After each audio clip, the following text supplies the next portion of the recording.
నమస్కారం ETV news కు స్వాగతం. ఈనాటి ముఖ్యాంశాలు. కాల్ మనీ వ్యవహారంపై ఆంధ్రప్రదేశ్ పోలీసుల ఉక్కుపాదం. రాష్ట్ర వ్యాప్తంగా విస్తృత సోదాలు, కీలక నిందితుల అరెస్ట్.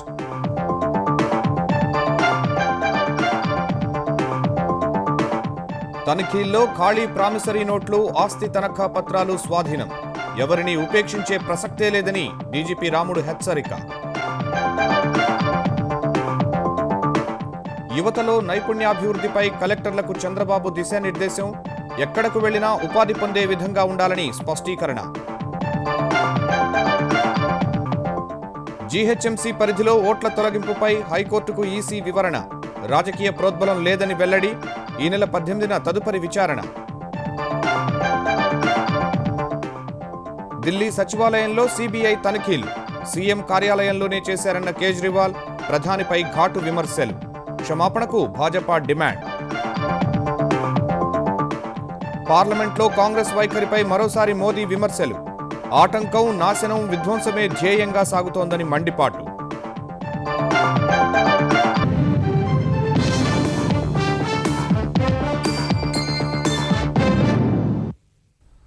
కాల్మనీ వ్యవహారంపై ఆంధ్రప్రదేశ్ పోలీసులు చర్యలు ముమ్మరం చేశారు. నవ్యాంధ్ర వ్యాప్తంగా వడ్డీ వ్యాపారుల ఇళ్లపై దాడులు చేసి నిబంధనలకు విరుద్ధంగా వ్యవహరిస్తున్న వారిని అదుపులోకి తీసుకున్నారు. ఈ కేసులో రాజకీయ నాయకులు సహా ఎవరు ఉన్నా వదిలిపెట్టేది లేదన్న ఆంధ్రప్రదేశ్ డీజీపీ రాముడు ఫిర్యాదు చేస్తున్న బాధితులను బెదిరించే వారిపై పీడీ యాక్ట్ నమోదు చేస్తామని హెచ్చరించారు. మరోవైపు ఈ వ్యవహారంపై 2 వారాల్లో నివేదిక ఇవ్వాలని ఆంధ్రప్రదేశ్ మానవ హక్కుల కమిషన్ ఆంధ్రప్రదేశ్ సర్కార్ డీజీపీలను ఆదేశించింది.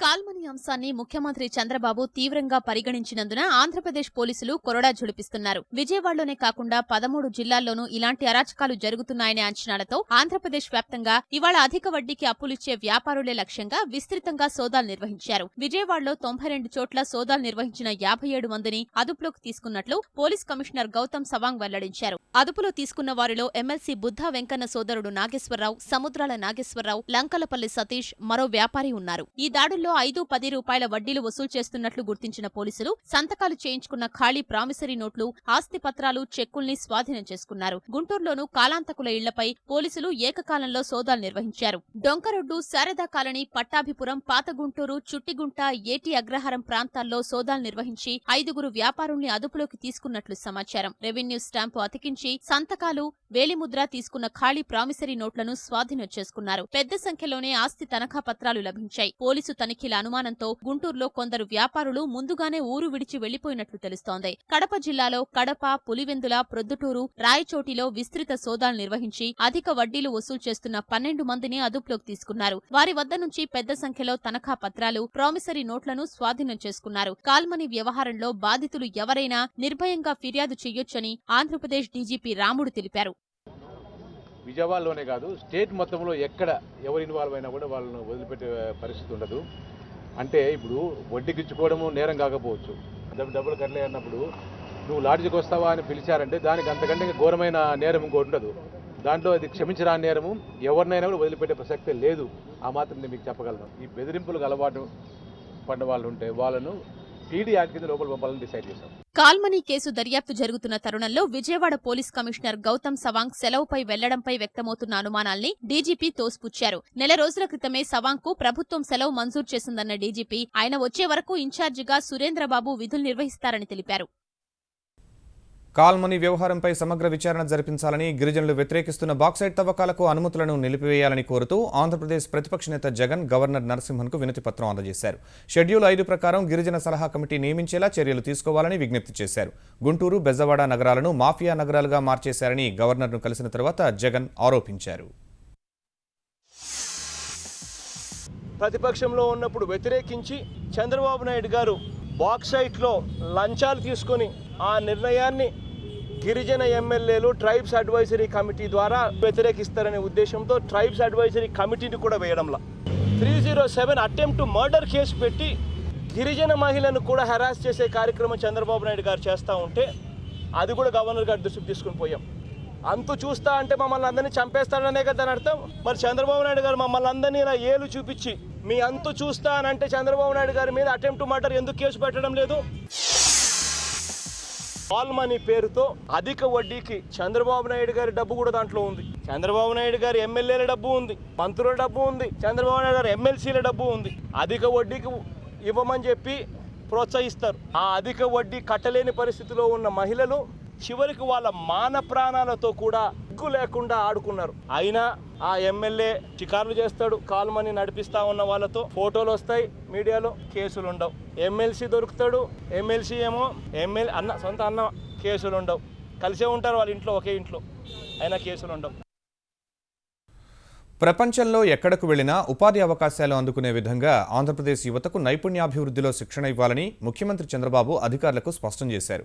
రాష్ట్ర స్థాయిలో తిరుపతి, అమరావతి, విజయవాడల్లో నైపుణ్య శిక్షణకు ప్రత్యేక భవనాలను నిర్మించాలని ఆదేశించిన ఆయన జిల్లా స్థాయిలో DRDAకు శిక్షణ బాధ్యతలు అప్పగించాలని చెప్పారు. విజయవాడలో నిర్వహించిన కలెక్టర్ల సదస్సులో ముఖ్యమంత్రి చంద్రబాబు ఇవాళ ఆంధ్రప్రదేశ్లో యువతకు నైపుణ్యాభివృద్ధిలో శిక్షణపై విస్తృత చర్చ జరిపారు. ఎలాంటి మార్గదర్శనం, లక్ష్యం లేకుండానే ఉపాధి కోసం ఎదురు చూస్తున్న యువతకు నైపుణ్య శిక్షణ ద్వారా మార్గదర్శనం చేయాల్సిన బాధ్యత అధికారులదేనని చెప్పారు. 60% మందికి పైనే ఆధారపడిన వ్యవసాయం, దాని అనుబంధ రంగాల్లో నైపుణ్యాభివృద్ధి చేయాల్సిన ఆవశ్యకత ఎంతో ఉందన్న ముఖ్యమంత్రి వృద్ధి రేటులో దూసుకుపోతున్న మత్స్య పరిశ్రమలో శిక్షణ ఇవ్వడంపై దృష్టి పెట్టాలని సూచించారు. కేంద్రం ప్రవేశపెట్టిన నైపుణ్యాభివృద్ధి పథకం లైఫ్ ని సమర్థంగా వినియోగించుకోవాలని, చదువుకోని వాళ్లకు కూడా నైపుణ్యాభివృద్ధి శిక్షణ ఇప్పించి ఉపాధి కల్పించవచ్చని చెప్పారు. అన్ని శాఖలతో కలిసి నైపుణ్య శిక్షణపై చర్చించి సమన్వయం చేసుకోవాలని skill development corporation chairman Ganta సుబ్బారావుకు సూచించారు. వచ్చే 2 ఏళ్లలో నైపుణ్యం కలిగిన 2.28 లక్షల మంది అవసరముందన్న చంద్రబాబు అది దృష్టిలో పెట్టుకుని శిక్షణ కార్యక్రమం కొనసాగించాలని అన్నారు. విద్య, ఉపాధి అవకాశాలు యువతకు అందించే ఉద్దేశంతో ప్రణాళికలు రూపొందిస్తున్నామని చెప్పారు. వికాస పేరుతో నిరుద్యోగుల వివరాలు సేకరించి జాబ్ మేళా నిర్వహిస్తున్నట్లు తూర్పుగోదావరి జిల్లా కలెక్టర్ పేర్కొనగా 100% ఉపాధి కల్పించే నైపుణ్యాభివృద్ధి శిక్షణా సంస్థలకే చెల్లింపులు జరగాలని ముఖ్యమంత్రి స్పష్టం చేశారు. అలాగే శిక్షణ పూర్తి చేసుకున్న వారికి టాటా వంటి గుర్తింపు పొందిన సంస్థలు సర్టిఫికెట్లు ఇచ్చే విధంగా చూడాలని చెప్పారు. ప్రభుత్వ పాలనా సంస్కరణల్లో ఆంధ్రప్రదేశ్ సర్కార్ నూతన అధ్యాయానికి నాంది పలికింది. ప్రజలకు పాలనా ఫలితాలు అందించడం సహా వేగవంతమైన వృద్ధి సాధించే లక్ష్యంతో మలేషియా ప్రధానమంత్రి అజమాయిషీలో ఉండే performance management and delivery unit పెమాండుతో ఒప్పందం కుదుర్చుకుంది.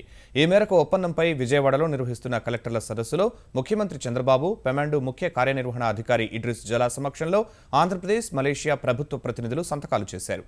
ఈ ఒప్పందం ప్రకారం వివిధ ప్రాజెక్టుల రూపకల్పన, అమలులో ఆంధ్రప్రదేశ్ ప్రభుత్వ విభాగాలకు పెమాండు మార్గదర్శనం చేస్తుంది. 2029 నాటికి దేశంలోనే అగ్రస్థానం, 2050 నాటికి ప్రపంచంలోనే పెట్టుబడులకు అత్యుత్తమ గమ్యస్థానంగా ఆంధ్రప్రదేశ్ను తీర్చిదిద్దాలన్న చంద్రబాబు లక్ష్యానికి అనుగుణంగా రాష్ట్ర యంత్రాంగానికి పెమాండు సూచనలు చేస్తుంది. తెలంగాణలో పెట్టుబడులు పెట్టేందుకు చైనా సంస్థలు ఆసక్తిగా ఉన్నాయని బీజింగ్లో భారత రాయబారి నామ్గ్యాసీ కంపా తెలిపారు. ఈ ఉదయం తనను కలిసిన కంపాతో చైనా సంస్థలకు సంబంధించి చర్చించిన కేసీఆర్ తన చైనా పర్యటనలో పలు కంపెనీలతో మాట్లాడానని, పెట్టుబడులు పెట్టేందుకు ఆసక్తి కనబర్చారని ఆయనకు వివరించారు. ఆయా కంపెనీల ప్రతినిధులు హైదరాబాద్ వచ్చి పరిస్థితిని స్వయంగా చూసి వెళ్లారని చెప్పారు.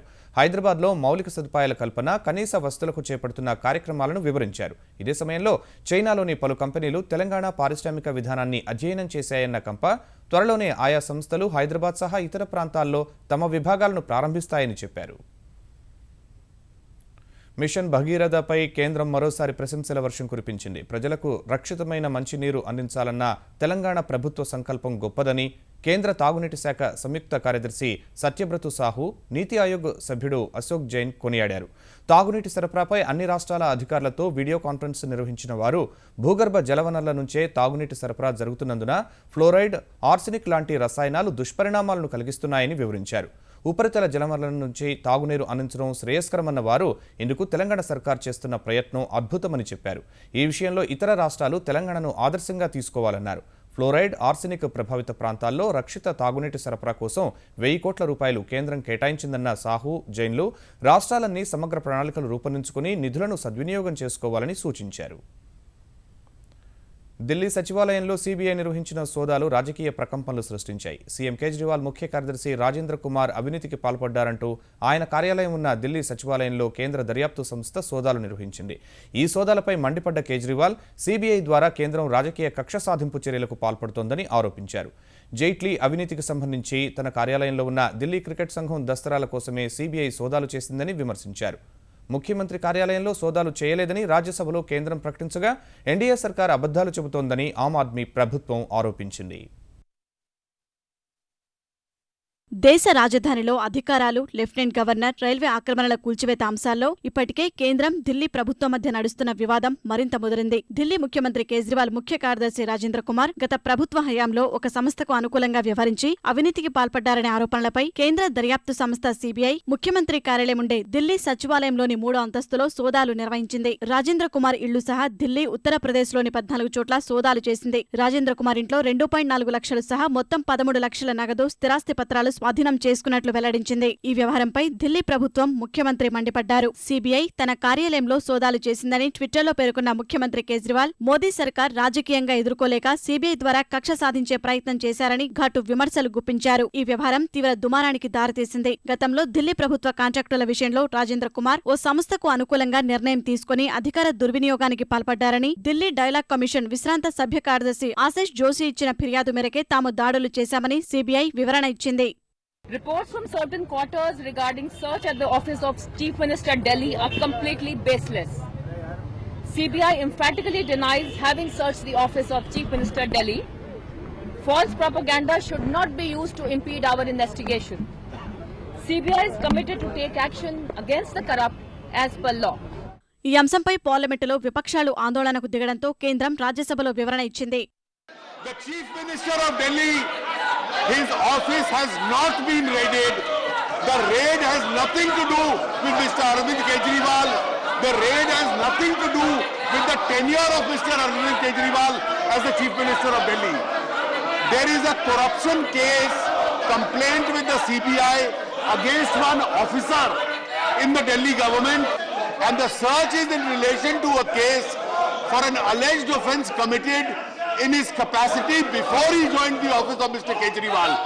జైట్లీ పూర్తిగా అవాస్తవాలు చెబుతున్నారని ఆరోపించిన ఢిల్లీ ముఖ్యమంత్రి కేజ్రీవాల్ గత ప్రభుత్వ హయాంలో అవినీతి వ్యవహారంపై ఇన్నాళ్లు ఏం చేశారని ప్రశ్నించారు.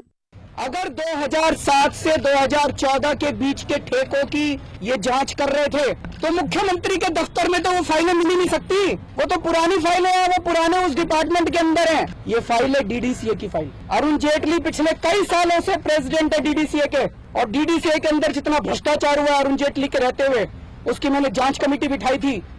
उसकी रिपोर्ट आ गई है और उसके ऊपर अब कमीशन ऑफ इंक्वायरी बैठने वाला था, जिसकी फाइल मेरे दफ्तर के अंदर. उनको अरुण जेटली जी की फाइल ढूंढने के लिए आए थे. ये मैं आपको बता दूं मोदी जी, आपने दूसरों को तो डरा दिया सीबीआई से. केजरीवाल नहीं डरने वाला. आपको पता नहीं है मैं किस मिट्टी का बनाऊं. తప్పుడు పనులు చేస్తున్న కేంద్రం తన చర్యలకు క్షమాపణలు చెబితే తన వ్యాఖ్యలపై క్షమాపణ చెబుతానని కేజ్రీవాల్ ప్రకటించారు. అంతకుముందు ప్రధాని నరేంద్ర మోదీని ఉద్దేశించి తీవ్ర ఆరోపణలు చేసిన ఢిల్లీ ముఖ్యమంత్రి అరవింద్ కేజ్రీవాల్పై కేంద్రం మండిపడింది. ఓ రాజ్యాంగ పదవిలో ఉన్న వ్యక్తి ప్రధానిపై నిరాధార ఆరోపణలు చేయడమేంటని ప్రశ్నించింది. ముఖ్యమంత్రి కార్యాలయంలో సోదాలు చేయలేదని సిబిఐ ప్రకటించినా కేజ్రీవాల్ ప్రధానిని అగౌరవపరచడం సిగ్గుచేటని కేంద్ర మంత్రి రవిశంకర్ ప్రసాద్ విమర్శించారు. ప్రధానికి కేజ్రీవాల్ క్షమాపణలు చెప్పాలని డిమాండ్ చేశారు. The use of the expression coward for our popular Prime Minister Shri Narendra Modi by Mr. Arvind Kejriwal is totally uncalled for, unwarranted, shameful and condemnable. And I condemn it outright. And will expect that he, being the holder of a constitutional post, will tender unqualified apology for using this completely baseless allegations against the Prime Minister of India. GHMC పరిధిలో ఓట్ల తొలగింపు వ్యవహారంలో రాజకీయ ప్రోద్బలం లేదని కేంద్ర ఎన్నికల సంఘం పేర్కొంది. జీహెచ్ఎంసీ పరిధిలో ఓట్ల తొలగింపు వివాదంపై హైకోర్టుకు వివరణ ఇచ్చిన ఈసీ జీహెచ్ఎంసీ పరిధిలోని 6,39,000 ఓట్ల తొలగింపుపై అందిన అన్ని ఫిర్యాదులపై విచారణ జరిపినట్టు తెలిపింది. పశ్చిమ బంగ్లా, ఉత్తరప్రదేశ్కు చెందిన సీనియర్ అధికారుల బృందం అక్టోబర్ 29 నుంచి నవంబర్ 2 వరకు క్షేత్రస్థాయిలో పర్యటించి సమర్పించిన నివేదిక ప్రకారం జీహెచ్ఎంసీ పరిధిలో 6,39,000 ఓట్లు తొలగించగా నోటీసులు ఇవ్వకుండా తొలగించిన 21,360 ఓట్లను పునరుద్ధరించినట్లు వివరించింది. ఈ దశలో మరో 7,90,000 ఓట్లు తొలగించారని పిటిషనర్లు హైకోర్టుకు ఫిర్యాదు చేశారు. ఈ అంశంపై 2-3 రోజుల్లో నిర్ణయం చెప్పేందుకు ఈసీ అంగీకరించినట్టు పిటిషనర్లు పేర్కొనగా హైకోర్టు తదుపరి విచారణను ఈ నెల 18కి వాయిదా వేసింది. ఆయుత చండీ యాగానికి రావాల్సిందిగా ఆధ్యాత్మిక గురువు ఆర్ట్ ఆఫ్ లివింగ్ సంస్థ వ్యవస్థాపకులు రవిశంకర్ను ముఖ్యమంత్రి కేసీఆర్ ఆహ్వానించారు. షిల్లాంగ్లో ఉన్న ఆయనతో వీడియో కాల్ ద్వారా మాట్లాడిన కేసీఆర్ ఈ నెల 23 నుంచి 27 వరకు జరగనున్న యాగానికి వచ్చి ఆశీర్వాదం ఇవ్వాలని కోరారు. కేసీఆర్ ఆహ్వానానికి సానుకూలంగా స్పందించిన రవిశంకర్ యాగం తెలంగాణ ప్రజల్లో సౌభ్రాతృత్వం పెంచాలని ఆకాంక్షించారు. రేపు కర్ణాటకలోని శృంగేరి వెళ్లనున్న కేసీఆర్ శ్రీభారతి తీర్థస్వామిని కలిసి చండీ యాగానికి ఆహ్వానించనున్నారు. వరంగల్ జిల్లా కాకతీయ థర్మల్ విద్యుత్ కేంద్రంలో 120 రోజుల నుంచి సమ్మె చేస్తున్న కార్మికుల డిమాండ్లు నెరవేర్చేందుకు జెన్కో యాజమాన్యం అంగీకరించింది. కార్మికుల సమ్మెను దృష్టిలో పెట్టుకుని తెలుగుదేశం, భాజపా నేతలు ట్రాన్స్కో, జెన్కో సీఎండీ ప్రభాకర్ రావును కలిసి సమస్యలు విన్నవించారు. ఒప్పంద కార్మికుల క్రమబద్ధీకరణ, భూ నిర్వాసితులకు ఉద్యోగ కల్పన సహా ఉద్యోగులు లేవనెత్తిన వివిధ డిమాండ్లతో కూడిన వినతి పత్రాన్ని అందజేశారు. కార్మికుల సమస్యల పరిష్కారానికి సీఎండీ అంగీకారం తెలిపినందున ఉద్యోగులు సమ్మెను ఉపసంహరించుకున్నట్లు తెలుగుదేశం తెలంగాణ శాసనసభ పక్ష నేత ఎర్రబెల్లి చెప్పారు. థర్మల్ పవర్ ప్రాజెక్ట్ లోపల సుమారు 120 రోజుల బట్టి స్ట్రైక్లో, ధర్నాలో, నిరసనలు చేయడం జరుగుతున్నది. ఆ కార్మికుల సమస్యల మీద తెలుగుదేశం పార్టీ, బీజేపీ పార్టీ నుంచి ఈరోజు సీఎండీ గారిని, చైర్మన్ గారిని కలవడం జరిగింది. సమస్యల పరిష్కారానికి చైర్మన్ గారు హామీ ఇవ్వడం జరిగింది. ఉత్తరాంధ్ర, రాయలసీమలోని 7 జిల్లాల్లో ఎన్టీఆర్ జలసిరి రెండో దశను చేపట్టేందుకు ఆంధ్రప్రదేశ్ సర్కార్ సిద్ధమవుతోంది. ఆయా జిల్లాల్లో సాగు, తాగునీటి అవసరాల కోసం ప్రస్తుతం ఉన్న 10,000కు పైనే బోర్లకు అదనంగా 50,000 బోర్లను వేసేందుకు కార్యాచరణ సిద్ధం చేసింది. ఆయకట్టు ప్రాంతంలో గరిష్టంగా 200 అడుగులు, ఇతర ప్రాంతాల్లో 300 అడుగుల లోతు వరకు బోర్లను తవ్వేందుకు ప్రభుత్వం నిర్ణయించింది. ఒక్కో బోరు తవ్వకానికి కమాండ్ ప్రాంతంలో 1,19,000, నాన్ కమాండ్ ప్రాంతంలో 1,27,000 రూపాయలు ఖర్చవుతాయని అంచనా వేసింది. ఇందుకు జాతీయ ఉపాధి హామీ నిధులను వినియోగించుకోనున్నారు. ఒక్కో మోటార్ కోసం ట్రాన్స్కో నిధుల నుంచి 50,000 ఇవ్వనున్నారు. ఇతర విడిభాగాలకు 40,000 ఖర్చును అంచనా వేసిన సర్కార్ ఎస్సీ/ఎస్టీ లబ్ధిదారులు 4,500, ఇతరులు 18,000 చెల్లిస్తే ఎన్టీఆర్ జలసిరి పథకం కింద లబ్ధి పొందవచ్చని తెలిపింది. లబ్ధిదారుల ఎంపిక గ్రామ సభల ద్వారానే చేయాలని ప్రభుత్వం నిర్దేశించింది. తూర్పుగోదావరి జిల్లా కాకినాడ సెజ్లో మరోసారి ఉద్రిక్తత నెలకొంది. కొత్తపల్లి మండలం రమణక్కపేటలోని సెజ్ భూముల్లో వేసిన సరిహద్దు స్తంభాలను తొలగించిన రైతులు ఆందోళన చేపట్టారు. సుమారు 200 మంది రైతులు ఒక్కసారి భూమిలోకి చొరబడగా పోలీసులు వారిని అడ్డుకునే ప్రయత్నం చేసినప్పుడు తోపులాట జరిగింది. కాకినాడ నుంచి అదనపు బలగాలను రప్పించిన పోలీసులు రైతులను నిలువరించగా తమ భూములు తిరిగిచ్చేయాలని, సెజ్ను రద్దు చేయాలని అన్నదాతలు డిమాండ్ చేశారు. శ్రీకాకుళం జిల్లాలో వెహికల్ ఇన్స్పెక్టర్ బాలనాయక్ దాదాపు 30 కోట్ల రూపాయల అక్రమాస్తులు కూడబెట్టినట్లు ఆంధ్రప్రదేశ్ అవినీతి నిరోధక విభాగం అధికారులు తేల్చారు. ఈ ఉదయం నుంచి 6 జిల్లాల్లో 11 బృందాలు జరిపిన దాడుల్లో బాలనాయక్ విజయనగరం జిల్లా భోగాపురంలో 2 గ్రానైట్ పరిశ్రమలు, విశాఖ ఖరీదైన ప్రాంతంలో 3 అంతస్తుల భవనం, 17 చోట్ల ఇళ్ల స్థలాలు, వివిధ ప్రాంతాల్లో 15 ఎకరాల భూములు, కిలోన్నర బంగారం, 8 కిలోల వెండి, 3 కార్లు సహా ఒక బుల్లెట్ వాహనం ఉన్నట్టు గుర్తించారు. ఈ ఆస్తుల విలువ 30 కోట్ల రూపాయల వరకు ఉంటుందని అవినీతి నిరోధక శాఖ అధికారులు తేల్చారు. విశాఖలో నివాసముండే బాలనాయక్ 2006లో ఒకసారి అక్రమాస్తుల కేసులో పట్టుబడగా ఇప్పుడు మరోసారి చిక్కాడు. తిరుమల తిరుపతి దేవస్థానం దాతల విభాగంలో గత ఏడాది కాలంలో 60,000 లడ్డూలు అక్రమార్కులు కాజేసినట్టు దేవస్థానం విజిలెన్స్ విభాగం గుర్తించింది. దాతల విభాగంలో పనిచేసే వెంకటరమణ అనే ఉద్యోగి 3 నెలల్లోనే 20,000 లడ్డూలకు నకిలీ రసీదులు సృష్టించుకుని అక్రమంగా విక్రయించినట్టు దేవస్థానం విజిలెన్స్ విభాగం తేల్చింది. స్వామివారి పేరిట నిర్వహించే ట్రస్టులు, పథకాలకు విరాళాలు ఇచ్చే దాతలకు ఏడాదిలో ఉచిత దర్శనం, లడ్డూ ప్రసాదాలు అందిస్తూ ఉంటారు. ఈ ప్రయోజనాలు పొందడానికి ప్రత్యేక రసీదులు ఇస్తూ ఉంటారు. ఇలాంటి రసీదులను తానే తయారు చేసుకుని అక్రమంగా లడ్డూలను పొందిన వెంకటరమణ వాటిని బయట విక్రయించినట్టు అంగీకరించాడు. వెంటనే దేవస్థానం అతడిని విధుల నుంచి తొలగించింది.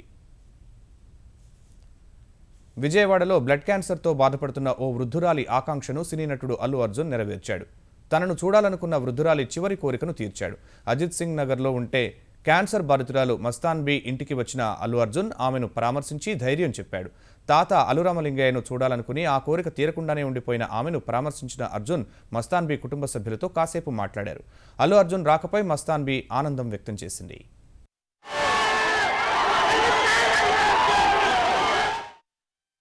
పార్లమెంట్లో కాంగ్రెస్, కొన్ని ఇతర ప్రతిపక్షాలు అనుసరిస్తున్న వైఖరిపై ప్రధాని నరేంద్ర మోదీ మరోసారి ఘాటు విమర్శలు గుప్పించారు. సార్వత్రిక ఎన్నికల్లో దారుణ ఓటమి చవిచూసిన వారు దేశ ప్రయోజనాల్ని పణంగా పెట్టి పార్లమెంటు సమావేశాల్ని అడ్డుకుంటున్నారని మోదీ మండిపడ్డారు. కేరళ దివంగత మాజీ ముఖ్యమంత్రి ఆర్ శంకర్ విగ్రహాన్ని కొలంలోని ఎస్ఎన్ కళాశాలలో ఆవిష్కరించిన మోదీ ఉభయ సభల్లో వేర్వేరు అంశాలపై కాంగ్రెస్, ఇతర విపక్షాలు ఆందోళనకు దిగడంపై అసంతృప్తి వ్యక్తం చేశారు. जिन लोगों को पिछले लोकसभा चुनाव में देश की जनता ने घर भेज दिया, पराजित कर दिया। उन लोगों ने तय किया है हम तो बर्बाद हुए लेकिन तुम्हें भी बर्बाद करके छोड़ेंगे। हम संसद को चलने नहीं देंगे। देश का जो होगा होगा। हमको पराजित किया है, तब देख लो हम कैसा करते हैं। लोकतंत्र का कैसा मजाक बना के रख दिया गया है। कभी कभी कुछ लोगों को कुछ बातें राष्ट्रपति जी की इतनी पसंद आती हैं कि हफ्ते भर चलाते रहते हैं, दिखाते रहते हैं, सुनाते रहते हैं। हमारे कांग्रेस के मित्र भी उसको बार बार कोट करते हैं। लेकिन अभी परसों उन्होंने जो कहा, इसकी कोई चर्चा करने को तैयार नहीं है। डिबेट, डिसेंट और डिसीजन। उन्होंने तो 3 डी को खा गए। जो डी राष्ट्रपति जी ने बताए उस डी में उनका इंटरेस्ट नहीं है। उनका तो डी है डिस्टर्ब, उनका डी है डिस्ट्रक्ट, उनका डी है डिमोलिश, उनका यही डी है। हमारा तो रास्ता है, राष्ट्रपति जी ने 3 डी बताए, वो डी हमारे सर आंखों पर, और हमारा चौथा डी है डेवलपमेंट। అంతకుముందు త్రివిధ దళాధిపతుల వార్షిక సదస్సులో పాల్గొన్న ప్రధాని మోదీ పాక్తో చర్చల ప్రక్రియను పునరుద్ధరించాలన్న నిర్ణయంపై విమర్శలను తోసిపుచ్చారు. చరిత్రగతిని మార్చి ఉగ్రవాదాన్ని తుదముట్టించేందుకే పాక్తో చర్చల ప్రక్రియను పునరుద్ధరించినట్లు స్పష్టం చేశారు. శాంతియుత సంబంధాల స్థాపన, పరస్పర సహకారం పెంపొందించుకోవడం, దక్షిణాసియాలో స్థిరత్వం సాధించేందుకే పాక్కు స్నేహహస్తం అందించినట్లు వివరించారు. ఇదే సమయంలో దేశ రక్షణకు సంబంధించి రాజీపడే ప్రసక్తే లేదని తేల్చి చెప్పారు. ఉగ్రవాద నిర్మూలనపై పాకిస్తాన్ కనబరిచే చిత్తశుద్ధి ఆధారంగానే చర్చల ప్రక్రియలో ముందడుగు వేస్తామని చెప్పారు. ఈ సదస్సులో అణ్వస్త్రాల వ్యాప్తి, సైనిక ఆధునికీకరణ, విస్తరణపై అధికారులకు దిశానిర్దేశం చేశారు. అంతకుముందు త్రివిధ దళాల గౌరవ వందనాన్ని స్వీకరించారు. ప్రతిపక్షాల నిరసనల మధ్య రాజ్యసభలో వాయిదాల పర్వం కొనసాగుతోంది. సభ సజావుగా నడిపేందుకు డిప్యూటీ చైర్మన్ కురియన్ చేసిన ప్రయత్నాలు ఫలించక వరుసగా 6వ రోజు ఎలాంటి కార్యకలాపాలు సాగకుండానే సభ వాయిదా పడింది.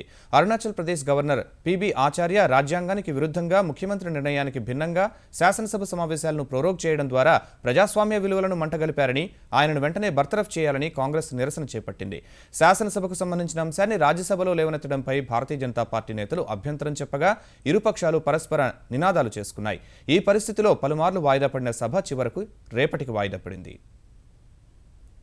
అమెరికా ఫెడరల్ రిజర్వ్ వడ్డీ రేట్లు పెంచవచ్చనే అంచనాలను పట్టించుకొని మదుపర్లు కొనుగోళ్లు జరిపిన వేళ స్టాక్ మార్కెట్లు వరుసగా 2వ రోజు లాభాల్లో ముగిశాయి. క్రితం సెషన్లో 106 పాయింట్లు పెరిగిన సెన్సెక్స్ ఇవాళ మరో 170 పాయింట్లు లాభపడింది. ఈ ఉదయం 25,187 పాయింట్ల వద్ద ప్రారంభమైన సూచీ మొదట్లో కాస్త హెచ్చుతగ్గులకు గురైంది. ఓ దశలో 25,076 పాయింట్ల కనిష్ట స్థాయికి పతనమైన సూచీ ఐరోపా విపణులు లాభాల్లో ప్రారంభం కావడం, 11 ఏళ్ల కనిష్ట స్థాయి నుంచి ముడిచమురు ధరలు పుంజుకోవడం దేశీయ మార్కెట్లపై సానుకూల ప్రభావం చూపింది. ఫలితంగా 25,343 పాయింట్ల గరిష్ట స్థాయిని తాకిన సెన్సెక్స్ చివరకు 25,320 వద్ద స్థిరపడింది. జాతీయ స్టాక్ ఎక్స్చేంజీ సూచీ నిఫ్టీ 51 పాయింట్లు లాభపడి 7,701 వద్ద ముగిసింది. ఈటీవీ న్యూస్ సమాప్తం. నమస్కారం.